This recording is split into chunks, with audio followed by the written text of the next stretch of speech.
for Sussex University? I do, yes. Right. Talk to me. What does that really portray? I mean, what does it entail for you as one who's heading the West African zone? How's it been? Great. Well, thank you very much for that question. And as you rightly said, the University of Sussex is located in Brighton in the UK. My work is basically to support West African students who are looking to study in the university from the angle of choosing the right topic courses for them, deciding on when the right time for them to go, and different opportunities that are available in terms of there are different people that have different kind of qualifications. Right. There are people who only have WAEC and want to proceed to undergrad. There are people who have done their A levels. There are people who have different qualifications even at higher level. Those who have HNDs, who have third class, who have first class, who are applying for scholarships, who are not. There are different types of students that we come across from time to time. So I try to guide. My work is basically to guide students and ensure that they're making the right decision from time to time. Right. I support agents as well. We have agents that help us in recruitment, and I also work with our alumni as well to ensure that everybody's doing well and collaborating, because I'm also an alum of the university, so it's also very helpful for me. All right. So how long have you been doing this? Well, I have been in the industry for about 12 years, but I work directly with the University of Sussex.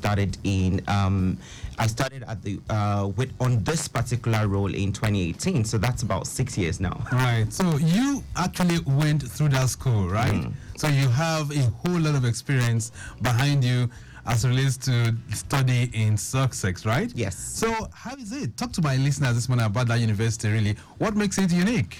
Excellent question, actually. And I hope we have enough time to exhaust how much I have to share. So I'll keep it short. The University of Sussex, for me, is one of the great top destinations when it comes to teaching and learning in terms of the conducive environment that students can study at. And Brighton being a very vibrant city, very close to London. Brighton itself is just 1 hour from the center of London by train. We're very close to France and to very many different places. Apart from that, we have a very vibrant Sussex Nigeria society. We have some of the top lecturers in the world. We've produced some of the greatest individuals. The university has produced 3 Nobel laureates, Nobel Prize winners, leaders, including people like Thabo Mbeki, and a lot of, even Nigerian scholars that have studied at Sussex, from people who have won awards and nominees. We have Anu Adelakun, Gideon Olariwaju, Temilade Salami, a lot of Nigerians guys are really making impact in that school. Absolutely. So I think for me, choosing the university when I did was basically I wanted to go to a university that I would have very strong support system, an institution where I would graduate and I don't have to tell so much stories about where I've gone to. A university that can speak for itself in terms of quality. Right. And what discipline did you study? What course did you study when you were there? Yeah, I did an MA in International Education and Development. Oh, okay. Yes. Massive. All right, so let's talk about the opportunities now. So what opportunities are available to Nigerian students willing to study at Sussex this September? Yes. So in terms of opportunities, I would like to start by talking about the different types of courses a student can study. We are very well known for our programs from business to engineering, informatics. We are currently, in fact, the QS ranking that just came out the day before yesterday ranks us as top 10 for most of the programs, from physics to engineering to business, economic psychology. We are the #1 university in the world for development. So if anybody is ever thinking of studying courses in development, from globalization, business and development, international education and development studies, gender and development, energy policy, anything that has to do with development in a broader sense, Sussex is the right destination for them. And we have our law programs are also very interdisciplinary, so they can do say commercial law or law with media and law with this and that. So just really creating that level of dimensions or different options for people to take in. So now I've talked about the undergraduate programs. We have different courses in our undergrad as well, postgrad, PhD, masters, MPhil, MRes. We have those different options. Do I go on to this? No. Okay. And that's sufficient, because that means that there are lots of opportunities. Absolutely. That people can, lots of courses too that one can take. Yes. But what are the qualifications? I mean, what would qualify any student from Nigeria to be able to take a course in Sussex? Maybe can you just take us through that? Yes. So the qualifications that are, or the requirements that are necessary for people to have differ by program and or level of program. So, for example, if someone is coming to study an undergraduate program, they do need to have more than the O levels. So they would need to have, say, the A levels, or they have the what we call the IB diploma, which is the International Baccalaureate. But they can also, if they've started maybe education in a Nigerian university or an African university, and they've done 1 year at the very least, and they can produce or provide the transcript, then we can actually explore that. People who have NC, ONDs can also apply, but they will also need, okay, I'll come to the general requirement. Now, for the postgraduate, they will need to have their first degree certificate, and most of our programs would actually accept a 2-2. So a second class, lower division is actually, what they would need. Yes, but the general requirement will be their certificates, their transcript, the O-level result, because, and that's why ECO, because we don't require them to write IELTS or TOEFL, as long as they have between an A1 and C6 in their WAEC or NECO English. They will need to write a personal statement. They will need to have a reference letter, or two reference letters. One is postgrad and can be 2 academic, or one academic and 1 professional. And they would also need to have their CV handy. They don't need to submit that, but they need to put the details in the application. So for those who are listening to us right now, they're wondering, oh, look, this is very, very alluring, so to say, and it's very tempting. I would love my children to study in this particular university, which Louis Adekola is speaking about so eloquently. How can parents and prospective students contact you? Yeah, that's a good one. Just before we go there, I wanted to talk about scholarships, and I know this is very, very important. So let's talk about those opportunities. Yes, so we do have the automatic scholarship for Nigerian students coming to study for a postgraduate at the University of Sussex, and that's £4,000. So every Nigerian student coming to study at Sussex this year will get an automatic £4,000, and for those who are coming to our business school and School of Engineering and Informatics can get an additional 2,000, making it a total of 6,000. So if anybody is coming, a Nigerian student coming to study a business course, gets an automatic 6,000. There are different scholarships that people can still explore. Anyone as well. For undergrads? Undergrad, we have the Chancellor's International Scholarship of £5,000. That is not automatic, but we have it available for both undergrad and postgrad.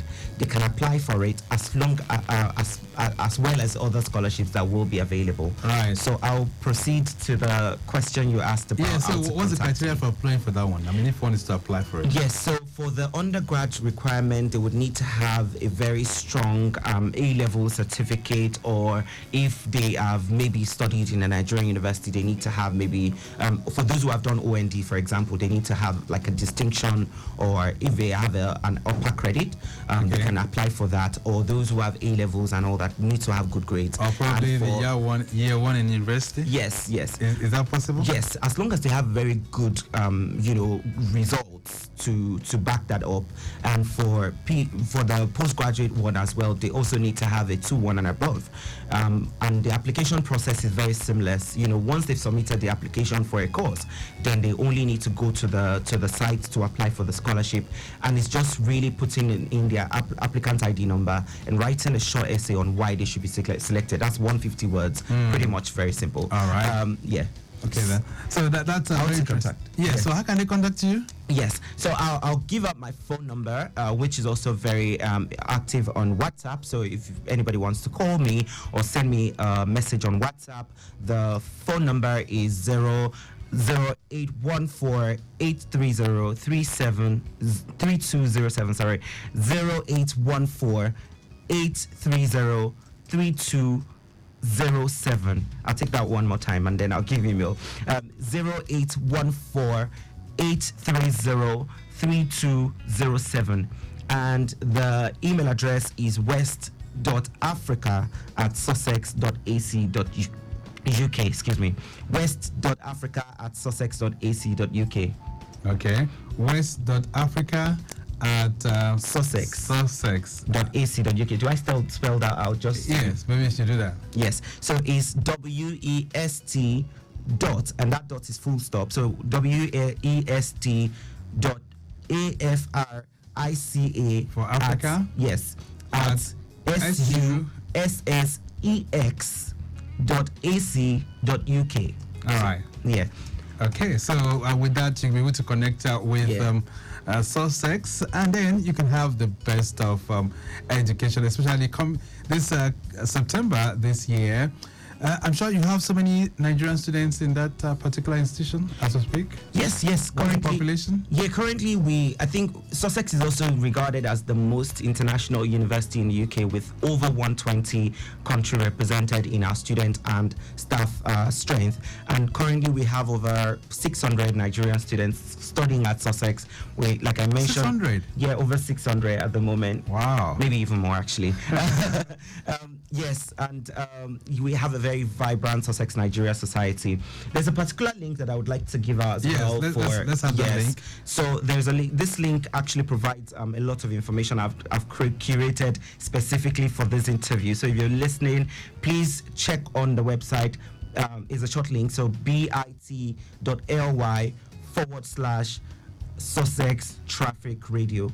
Okay. So it is bit.ly/SUSSEXTRAFFICRADIO. So it's bit.ly/Sussex Traffic Radio. All right, so you guys need to go check that out. I'm sure he's building some kind of opportunities for you in there that I'm sure you'll be able to interact with you much better if you can just go there. bit.ly/Sussex Traffic Radio. All right, please do that, and then you'll be able to have the best of opportunities. Adekola, I'm hoping that with this advocacy, come September, I should be able to have like how many more Nigerians join the school? Well, as many as possible. Because what's the forecast? It would be great if we can in this year maybe have like 500 more. 500. Okay. Yeah, some of the students that we currently have will be graduating, so we need to replicate and show that Nigeria know the carry last. All right. So, Success. How long have you been in Nigeria? Is it recently since you came? I'm largely here. Actually. Time. I'm largely here. I just can't. I love this country. So. All right. So to be nice, but you guys don't have any public engagement that people can reach out to you during the week or in the course of this recruitment exercise. Do you have any outdoor event that people can, join you just to have a clearer dimension of what it looks like, to get admission into your school? Do you have that?